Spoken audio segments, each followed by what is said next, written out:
Welcome to the Deep Dive Books channel, where we hope you find something valuable every day. This video is about the questions from several friends regarding the interpretation of Max Bennett's A Brief History of Intelligence. Below are our responses, for reference only. Question 1. How should the sentence from The Origins of Conflict be understood? Frequencies adapt to the environment, allowing us to encode things of various scales, with a limited coding system? Does it mean we can use different frequencies and their combinations to encode? Response. This was the signature discovery of British electrophysiologist Edgar Adrian in the 1920s, which earned him a Nobel Prize. It reveals an underlying mechanism we are completely unaware of, and it's a brilliant method. Let's break it down in detail. Neurons must encode the intensity of external signals. For example, the force our muscles exert must correspond to the weight of the object we're handling. Similarly, when observing anything, we must distinguish between different intensities of light. The strength of signals such as pressure or light needs to be encoded by neurons. An intuitive approach would be to let the intensity of the neuron's signal correspond proportionally to the intensity of the target signal. This is like shouting louder as the severity of the situation increases. However, this approach may be inefficient for neurons, as it might result in low sensitivity to very weak or very strong signals. For various reasons, the neurons in living organisms on Earth do not work this way. Adrian's discovery was that all neuron signals have the same intensity. The only difference between them is the interval between signals, or the frequency at which they are fired. As shown in the image, Adrian attached weights to a part of a frog's muscle, and discovered that, the heavier the weight, meaning the stronger the force the muscle sensed, the higher the frequency of the neuron signals being transmitted. It works almost like Morse code. You only need one type of signal, and its frequency represents the intensity of the information being transmitted. This mechanism echoes Shannon's insight into radio signal transmission. To ensure your signal is correctly transmitted amid a lot of noise, you don't need to shout louder. You just need to repeat it more often. Clever design, right? But Adrian's next discovery is even more astonishing.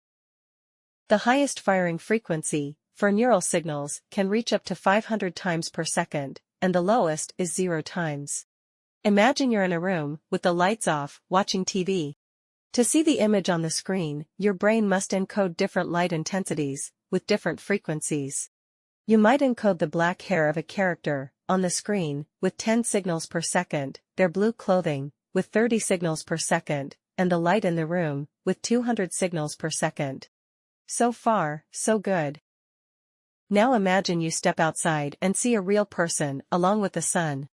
How would you encode the sunlight, which is the brightest thing you can see?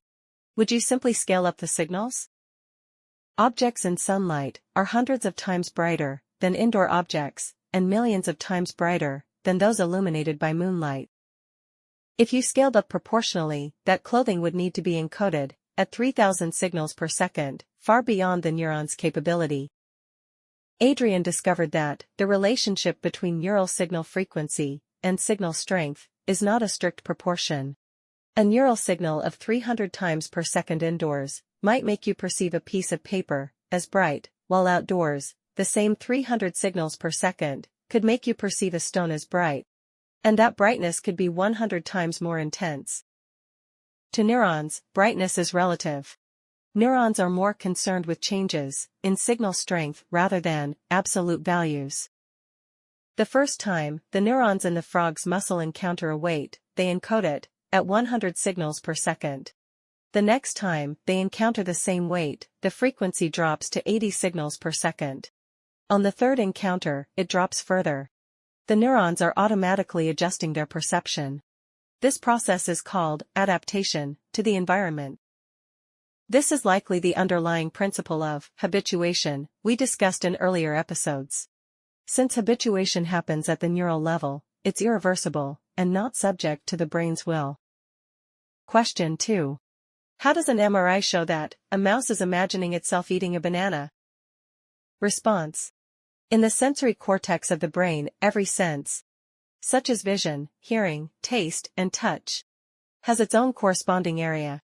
Each of these areas can be further divided. For example, in the taste area, certain spots might always activate for the taste of bananas, while others respond to apples, and so on. In this mouse experiment, the MRI showed that the region of the cortex responsible for taste, particularly the area associated with banana characteristics, became active, even though the mouse wasn't actually eating a banana. From this, researchers inferred that the mouse was imagining eating a banana. With AI technology, identifying the relationship between MRI images and what the brain is thinking has become easier. Essentially, it's a pattern recognition problem. Researchers can now somewhat predict which picture a subject is thinking of, recall which part of a TV show they're remembering, or even what kind of dream they might be having. Of course, these interpretations are still rough. For example, if a subject's brain is imagining two very similar things, the MRI scan might look almost identical, making it hard to differentiate. We can only get a general idea. But even a rough understanding can be very useful. As we've discussed before, a patient in a vegetative state who cannot speak or move can communicate with the outside world by imagining themselves performing certain actions. For instance, doctors might say, "I'll ask you a question. If the answer is yes, imagine yourself playing tennis. If the answer is no, imagine yourself walking around a room." These two imagined scenarios produce very different MRI scans, providing a clear answer to the doctor. In the mouse banana experiment, if the researchers precisely control the food the mouse receives, limiting it to only bananas and apples, and the mouse has relatively simple thoughts, the difference in imaging becomes clearer, making the results more reliable. Question 3. When basketball players are playing, do they use System 2 or System 1, or both? Response. This is a fascinating process. Initially, when a player is learning new moves, they must rely on System 2.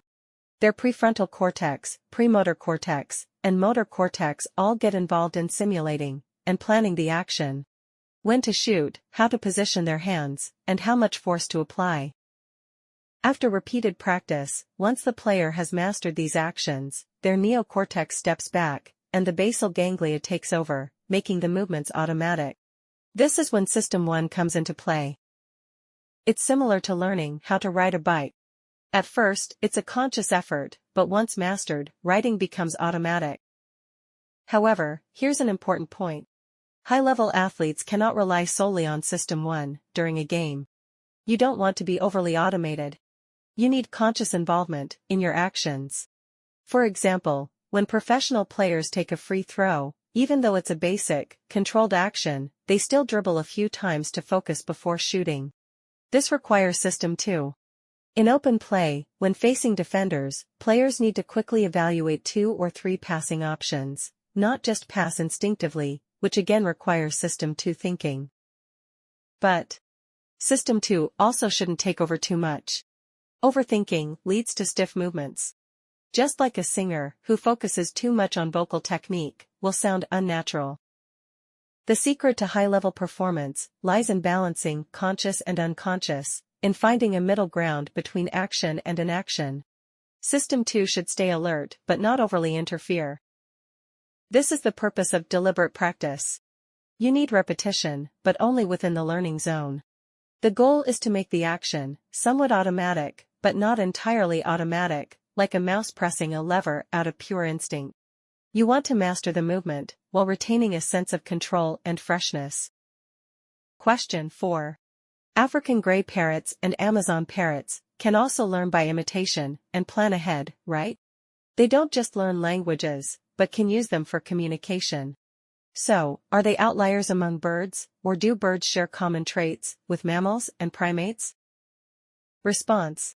A brief history of intelligence primarily focuses on the human line of evolution, but Bennett does mention that birds have independently evolved brains that are comparable to mammalian levels, with abilities for simulation and planning. I've also come across some studies that suggest certain birds, especially corvids like crows, might even have a theory of mind. For instance, if a crow senses that another crow might see and steal its food, it will hide the food accordingly. As for parrots, researchers have discovered that parrots not only imitate humans, but also keenly observe human behavior. They form complex social relationships and networks, their vocalizations are highly flexible, and there even seem to be regional dialects. Parrots can solve complex problems in creative ways, express emotions, and even engage in play. The challenge is that there's no definitive criterion to say what qualifies as possessing a theory of mind. Whether crows and parrots truly have this mental capacity is still debated. However, it's widely accepted that they have simulation and planning abilities. According to Bennett, only human language has dialects, and the vocalizations of chimpanzees are universal. But on the other hand, parrots do have dialects. So, do parrots possess the same kind of deliberate language as humans? Not quite. Parrots are unique in that they can mimic sounds, and because they are social animals, skilled in learning, they develop dialects. But that mimicry is still largely instinctual. Question 5. Can monkeys prevent themselves from making a movement when the corresponding brain region lights up? Is there another mechanism stopping the action, or is it simply two different modes? Simulate without action and simulate plus action? When someone unconsciously mimics an action, is it because the mechanism preventing the action has failed? Response. This mode is simulate without action. Mirror neurons are found in two regions of the neocortex, the premotor cortex and the motor cortex. These areas typically help plan movements by simulating them, setting mid or small-sized goals, such as kicking the ball to the left with the right foot. When they simulate someone else's movements, they simulate the other person's intention, like he's kicking the ball to the left with his right foot, rather than the physical movement itself. The actual execution of an action is controlled by the basal ganglia, not the neocortex. As long as the basal ganglia remains inactive, the action stays as a mental simulation and doesn't become a physical movement. Persuading the basal ganglia to move is the job of the anterior prefrontal cortex, APFC. This higher-level simulation doesn't focus on specific movements, but on larger goals, like, I want to play soccer. Mirror neurons activate automatically and don't require higher-level permission. Once they are activated, other areas of the brain may respond. For example, the emotional system might engage, signaling the prefrontal cortex to consider whether to join in the action. The prefrontal cortex then assesses the potential outcomes. For instance, if you're at home watching a soccer match, kicking along wouldn't be wise, which triggers System 2 thinking. However, sometimes the prefrontal cortex is too tired to overthink, or maybe mimicking the action is harmless, like dancing along at home. In those cases, the action might be allowed. If you feel there is value in this, please like, subscribe to this channel, and leave your thoughts or suggestions in the comments section. Let's grow together and read more good books.